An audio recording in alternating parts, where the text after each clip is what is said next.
Dès mon enfance, j'ai toujours éprouvé une certaine gêne à me trouver en face d'un aveugle.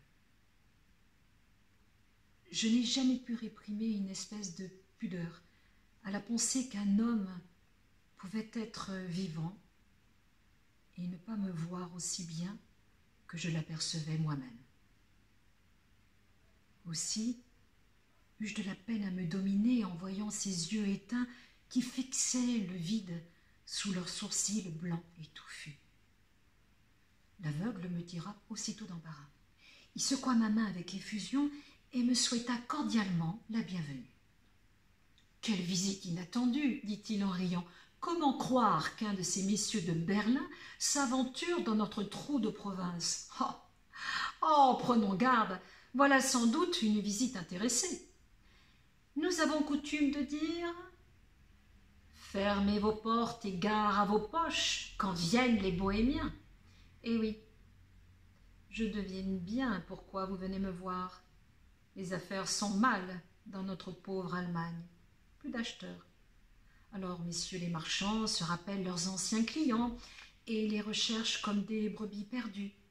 Mais chez moi, je crains que vous n'ayez aucune chance de succès. Nous autres pauvres retraités, nous sommes si contents quand nous avons un morceau de pain sur la table.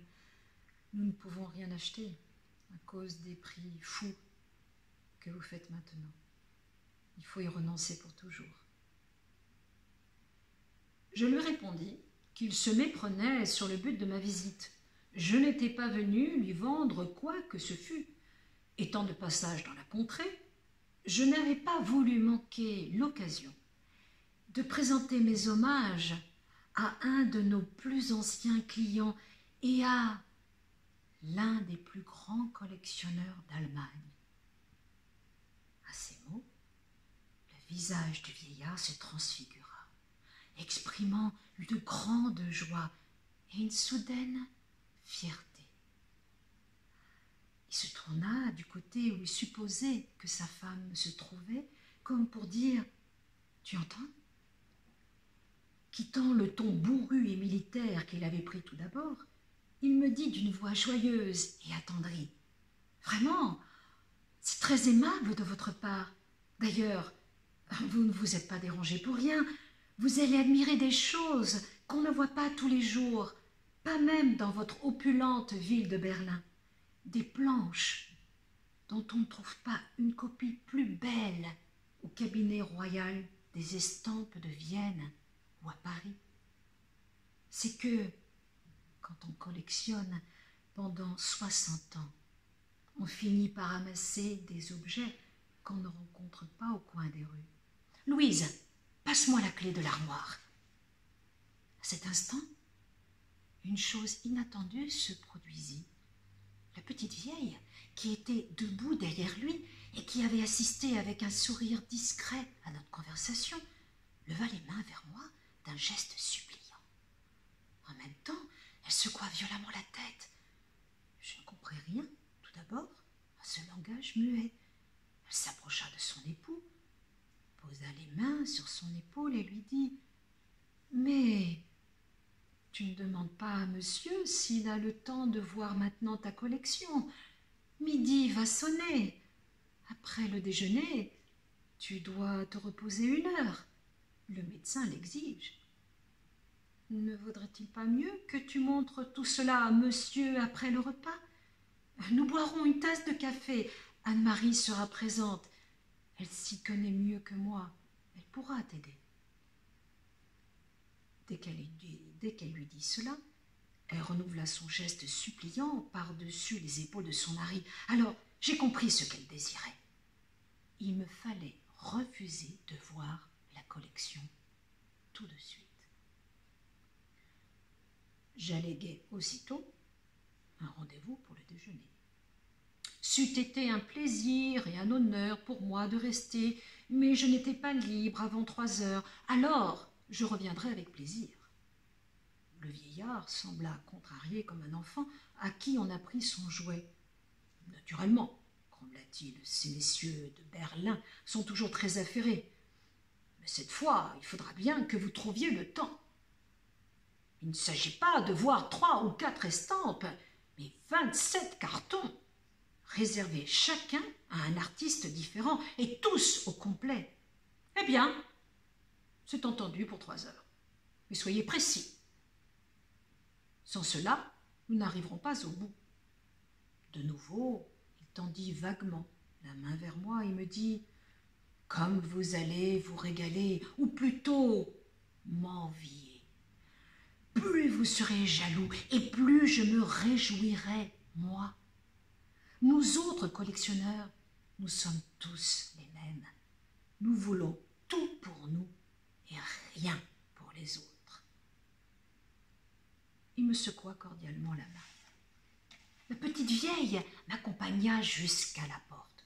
Je remarquai chez elle une certaine gêne, un embarras, une angoisse qu'elle avait de la peine à me cacher. Au moment où j'allais la quitter, elle balbutia d'une voix étouffée.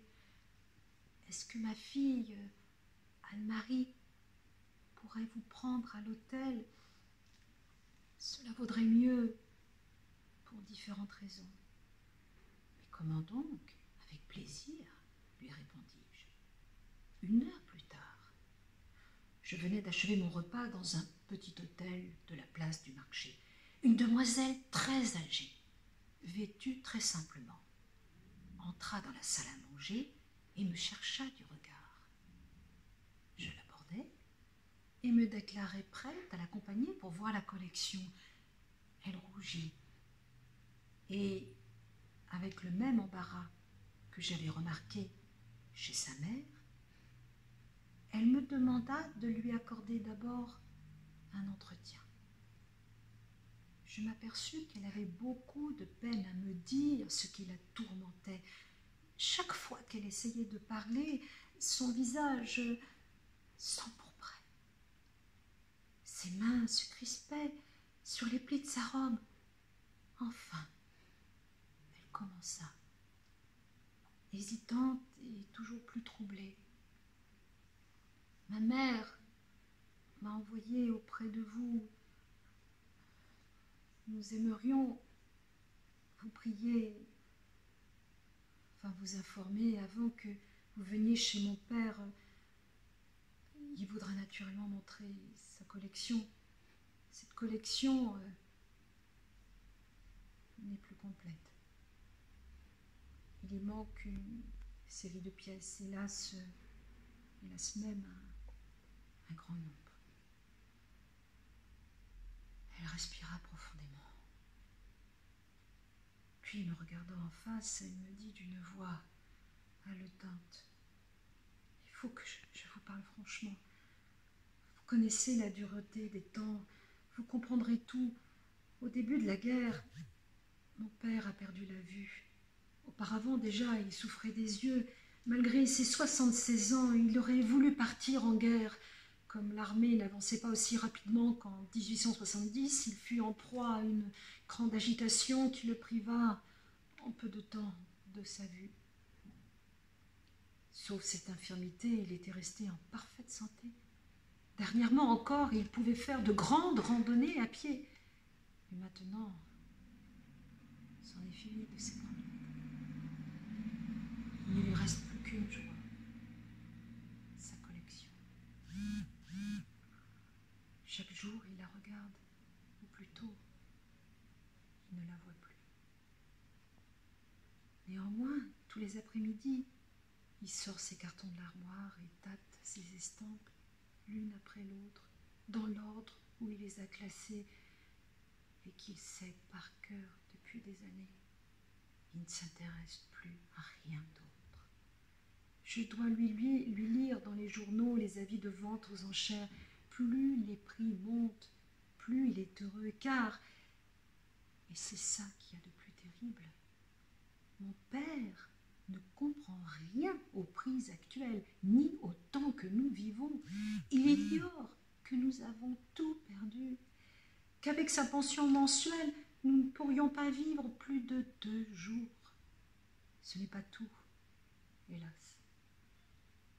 Le mari de ma sœur est mort sur le front et a laissé une veuve et 4 enfants en bas âge.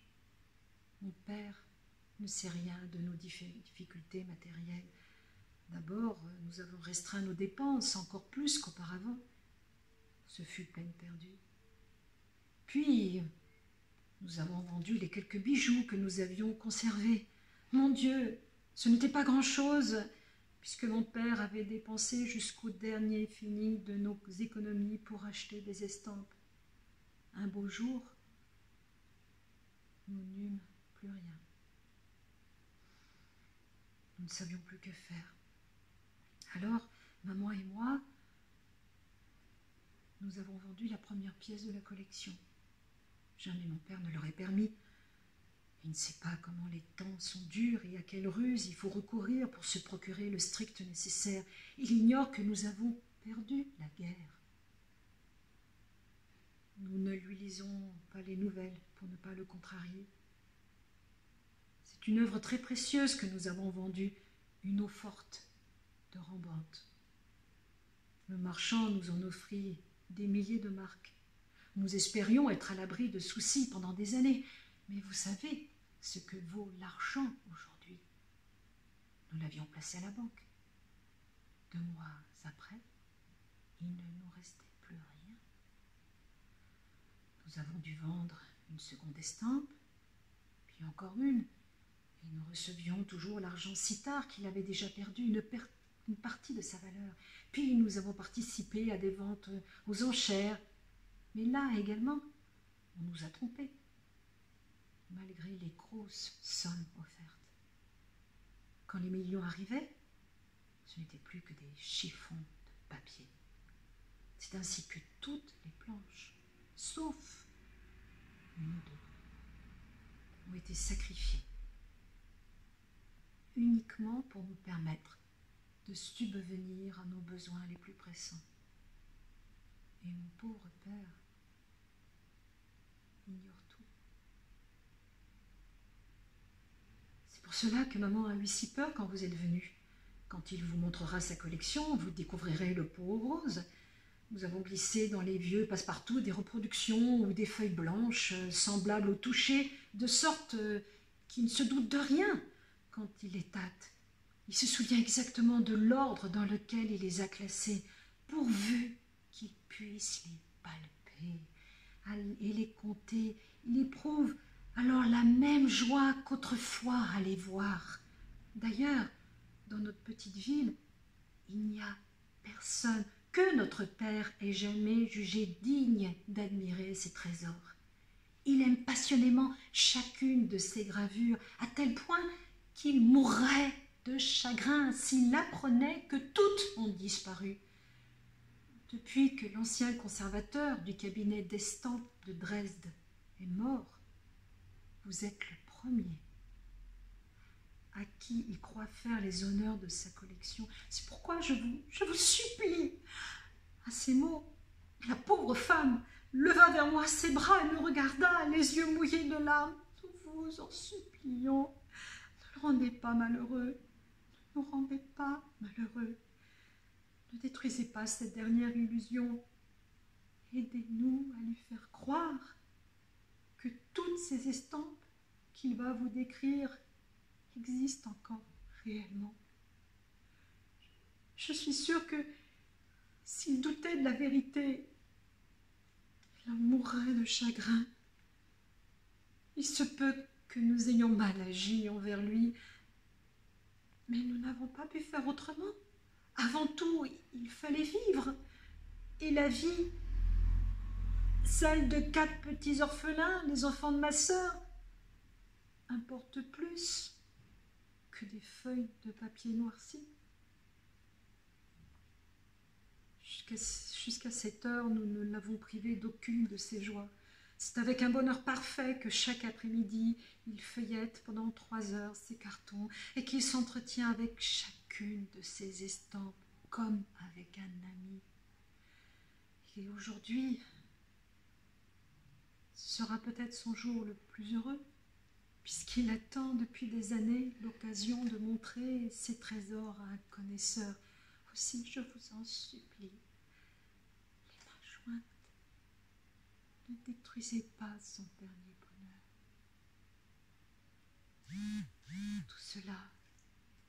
Elle le dit d'une voix si émouvante qu'il m'est difficile de vous le traduire exactement. Hélas, j'ai rencontré bien de pauvres gens, honteusement dépouillés et ignoblement trompés par l'inflation, des gens à qui on avait ravi pour un morceau de pain les biens les plus précieux, héritage de leurs ancêtres. Mais cette fois, le destin offrait un cas unique qui me remua profondément. Il va de soi que je promis de garder le secret et d'aider ces pauvres femmes de mon mieux. Nous nous rendîmes ensemble à son domicile.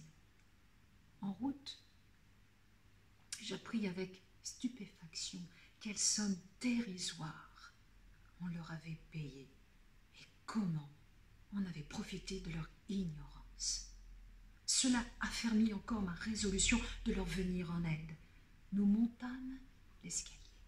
Sur le seuil de la porte, nous entendîmes la voix joyeuse et bruyante du vieillard qui nous criait « Entrez, entrez !»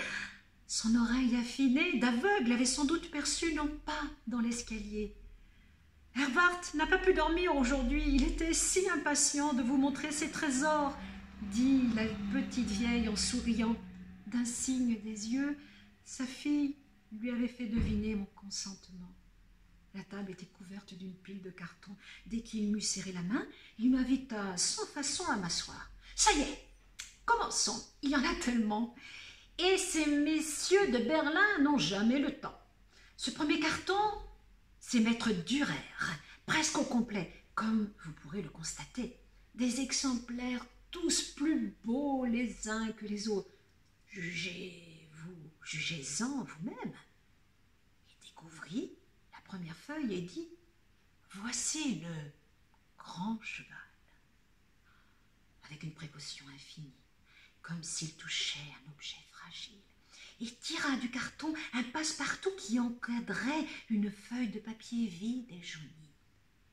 Prudemment, du bout des doigts, il la souleva devant ses yeux éteints et la contempla avec enthousiasme, sans la voir. Tout son visage exprimait l'extase magique de l'admiration. Tout à coup, était-ce le reflet du papier ou une lumière intérieure? Ses pupilles figées et mortes s'éclairèrent d'une lueur divinatrice. « Eh bien, dit-il, avez-vous jamais vu une plus belle copie? Comme c'est net, comme le plus petit détail se dessine clairement. J'ai comparé cette feuille avec l'exemplaire de Dresde qui avait l'air estompé et flou. Et la provenance, voyez ici. » Il retourna la feuille et me désigna du doigt une partie du verso, de sorte que je fus forcée de regarder si vraiment le signe s'y trouvait. Ici, vous avez le timbre de la collection Nadler. Là, celui de Rémy et Esdail. Ils n'ont pas pensé, ces illustres collectionneurs, que leur estampe serait un jour dans ma petite pièce. Un frisson parcourut tout mon corps quand je vis ce vieillard faire le panégyrique d'une feuille blanche. Et quand il me montra du bout des doigts, avec une précision inouïe, des marques de collectionneurs qui n'existaient plus que dans son imagination, il me sembla tout à coup que j'assistais à une scène de sorcellerie. La gorge serrée, je ne savais que répondre. Dans mon effarement, je levai les yeux vers les deux femmes. J'aperçus de nouveau leurs gestes suppliants. Alors je me ressaisis et je me mis à jouer le rôle qu'on m'avait imposé. « Ah !» m'écriai-je. « Quelle merveilleuse copie !» Aussitôt, son visage s'illumina. « Oh, ce n'est rien, dit-il en triomphant. Il faut que je vous montre la mélancolie et la passion. Exemplaire enluminé et unique. Tenez, voyez-vous cette fraîcheur, ce ton chaud et ce grain parfait. De nouveau, ses doigts suivaient des contours imaginaires. Il y a de quoi donner la jaunisse à tous les marchands de tableaux et directeurs de musées berlinois. Il continua ainsi pendant 2 longues heures à palabrer triomphalement. Non, non, je ne puis vous dépeindre l'effet fantasmagorique de cette parade de centaines de chiffons de papier qui, dans l'imagination de ce pauvre diable, gardait une réalité saisissante, à tel point qu'il me les a décrits l'un après l'autre, sans la moindre hésitation, et dans leurs plus petits détails. La collection invisible, depuis longtemps disséminée aux 4 coins du monde, existait encore intacte pour cet aveugle, pour cet homme trompé par charité. Son enthousiasme de visionnaire avait quelque chose de si communicatif que je commençais moi-même à y croire. Une fois seulement, son assurance de somnambule faillit céder. Il venait de vanter la précision de la taille dans l'Antiope de Rembrandt, pièce qui devait avoir eu une valeur inestimable. Ses doigts sensibles avaient servi avec amour les lignes du dessin, sans que ses nerfs affinés eussent perçu l'empreinte sur le papier. Alors, son front s'assombrit et il murmura d'une voix hésitante: « C'est pourtant bien l'Antiope. »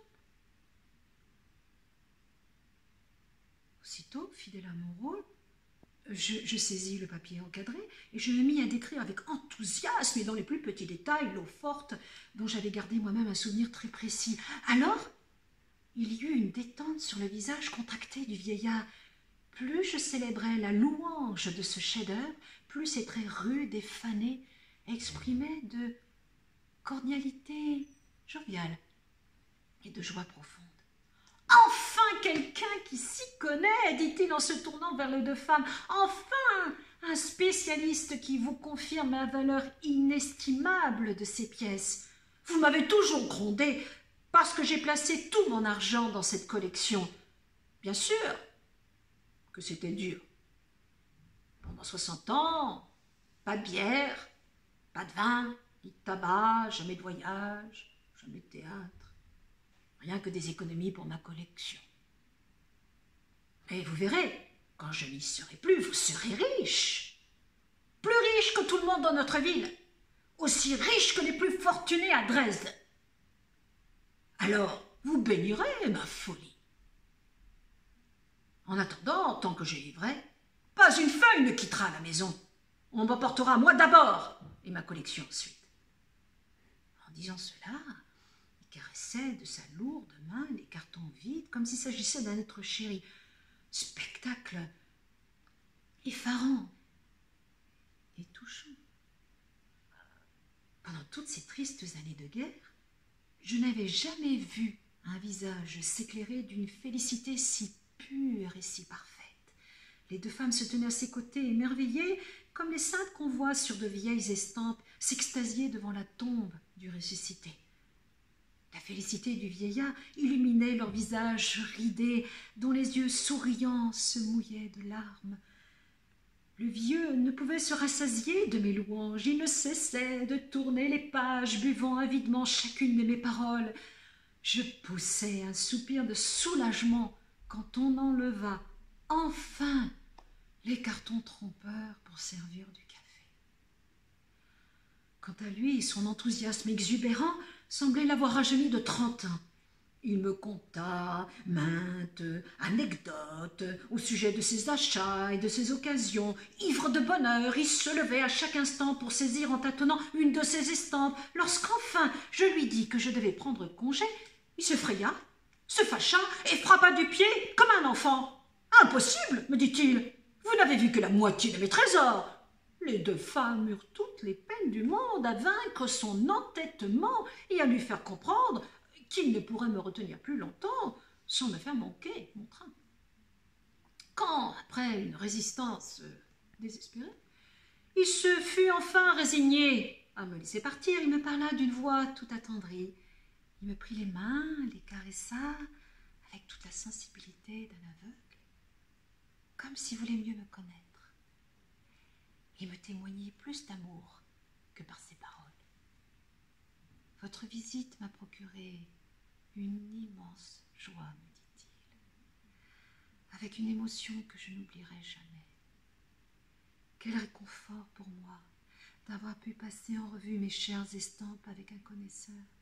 Mais vous verrez que vous n'êtes pas venus en vain chez un pauvre aveugle, je vous le promets.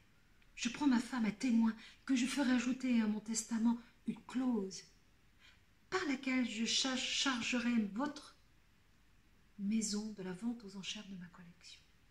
C'est elle qui aura l'honneur de gérer ces trésors inconnus, jusqu'au jour où ils seront dispersés à tous les vents.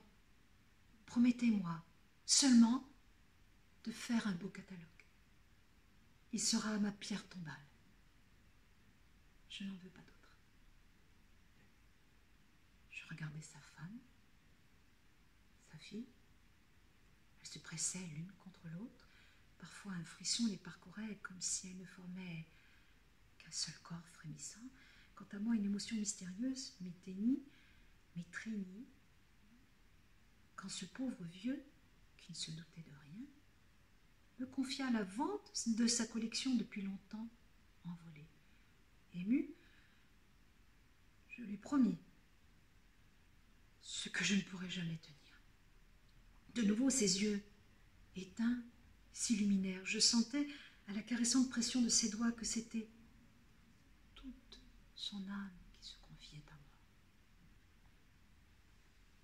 Les femmes m'accompagnèrent jusqu'à la porte de l'appartement. Elle n'osait me parler.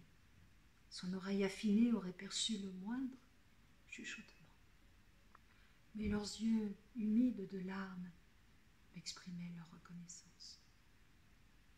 Je descendis l'escalier en titubant comme dans un rêve. Au fond, j'avais honte. J'étais arrivée comme l'ange d'un conte de fées dans la demeure de pauvres gens. J'avais rendu pendant 2 heures la vue à un aveugle en mentant sciemment et en prêtant mon concours à une pieuse supercherie. En réalité, j'étais venue pour acquérir par ruse quelques pièces rares et précieuses. Ce que j'emportais, c'était cette chose inestimable, le souvenir d'un enthousiasme vivant et pur, d'une extase spirituelle entièrement vouée à l'art que les hommes semblent ne plus connaître depuis longtemps. Une vénération profonde emplit mon cœur et pourtant je me sentais tout humiliée sans savoir au fond pourquoi. Arrivée dans la rue, j'entendis une fenêtre s'ouvrir violemment et une voix m'appeler par mon nom. Le vieillard avait tenu à me suivre de son regard éteint. Il se penchait tellement au dehors que les 2 femmes devaient le soutenir. Il agitait son mouchoir et me cria « Bon voyage !» d'une voix claire et joyeuse d'enfant. Jamais je n'oublierai la joie de cet homme. À sa fenêtre, il planait au-dessus des passants affairés et inquiets.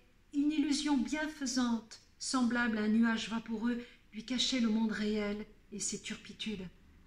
Et je me rappelais cette parole si vraie, de Goethe, je crois. Les collectionneurs sont des gens heureux. Ceci est un extrait de la collection Invisible.